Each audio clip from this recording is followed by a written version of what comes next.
आज जो है हम क्लास 12 का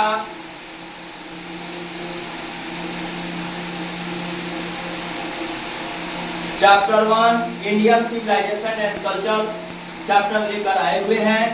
यह जो है समरी जो आप लोग को दिखाया जा रहा है, यह समरी चैप्टर 1 की है। इस चैप्टर का नाम है इंडियन सिविलाइजेशन एंड कल्चर। इसके जो राइटर हैं खुद मोहनदास करमचंद गांधी जी हैं।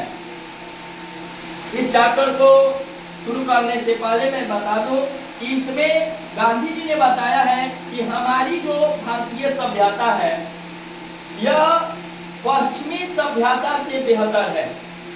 हमारी जो सभ्यता संस्कृति है यह हमारे पूर्वज से ही बहुत ही विकसित सभ्यता है और इस सभ्यता की नींव को कोई हटा नहीं सकता है और इस सभ्यता पर जो भी चला हुआ है वह विकसित हुआ है। तो यह चैप्टर है this prose name Indian civilisation and culture is written by our father of nation Mohandas Karamchand Gandhi. यह जो प्रोज है यह हमारे जो इंडियन सिविलाइजेशन एंड कल्चर भारतीय सभ्यता और संस्कृति जो पाठ है यह हमारे भारत के राष्ट्रपिता मोहनदास करमचंद गांधी जी के द्वारा लिखा गया है। This prose is a comparative analysis of civilisation and culture between India and the West. कहने का अर्थ है कि यहाँ गांधी जी ने भारतीय सभ्यता और संस्कृति की तुलना जो है पश्चिमी सभ्यता और संस्कृति से की हुई है। इन विच Gandhi ji sketch out the distinction, characteristics and unique feature of Indian civilization and culture। कहने का अर्थ है कि हमारी जो सभ्यता और संस्कृति है इसमें क्या विशेषताएं हैं, इससे जो संस्कृति से कैसे विकसित हुए हैं हम इनकी बातें गांधी जी ने बताई है। This article shows the dedication and devotion of Gandhi ji towards India। This article is one of the best literary work by Mahatma Gandhi. यह जो गांधी जी यहाँ बता रहे हैं कि हमारी जो सभ्यता है यह पूरे विश्व की जो है यह जड़ है और इससे बड़ी सभ्यता कोई नहीं है। In this article, Gandhi ji has emphasized that the Indian civilization and culture cannot be competed by any other civilization in the world। हमारी इस सभ्यता और संस्कृति की तुलना कोई भी देश नहीं कर सकता है।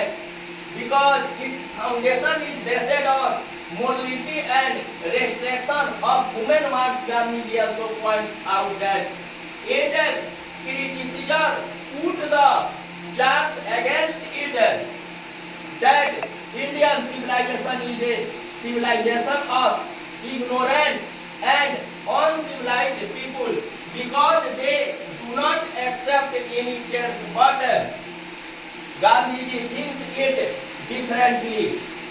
यहाँ गांधी जी कह रहे हैं कि कुछ लोग जो है भारतीय सभ्यता और संस्कृति को असभ्य बताए हैं लेकिन वे खुद जो है असभ्य है। गांधी जी इस बात को यहाँ बता रहे हैं। According to him, the main reason behind that the Indian civilization is flourishing is its immovability and it is her glory। If we change the foundation of our civilization, we will lose our moral fiber and our condition would become pitiable। कहने का अर्थ है कि अगर हम इस सभ्यता और संस्कृति को बदलने की कोशिश करेंगे जो हमारे पूर्वज के द्वारा बनाया गया है तो खुद हमारा ही विनाश हो जाएगा, हम लोग का अस्तित्व खत्म हो जाएगा।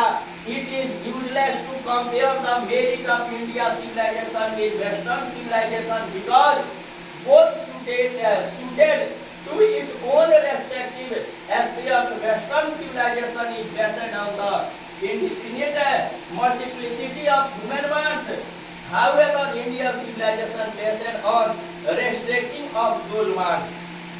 जो पश्चिमी सभ्यता है यह मानवता पर टिकी हुई है। मानवीय जो सुख है भोग विलास की जो चीजें हैं उस चीज पे वो आश्रित है, लेकिन हमारी जो सभ्यता है यह जो है रेस्ट्रिक्शन ऑफ दोज वांट्स।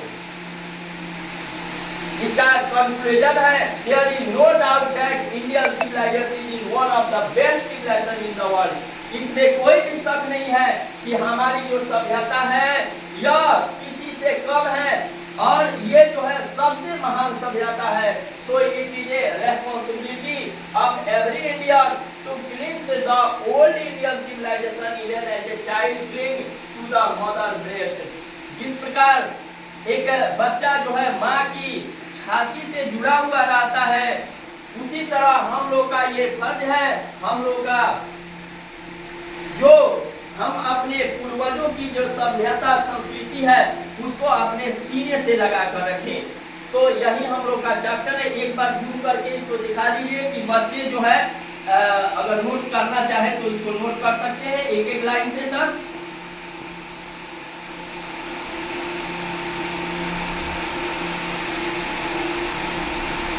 तो आज के क्लास में बस इतना ही, फिर जो है अगले वीडियो में मिलेंगे। थैंक्स।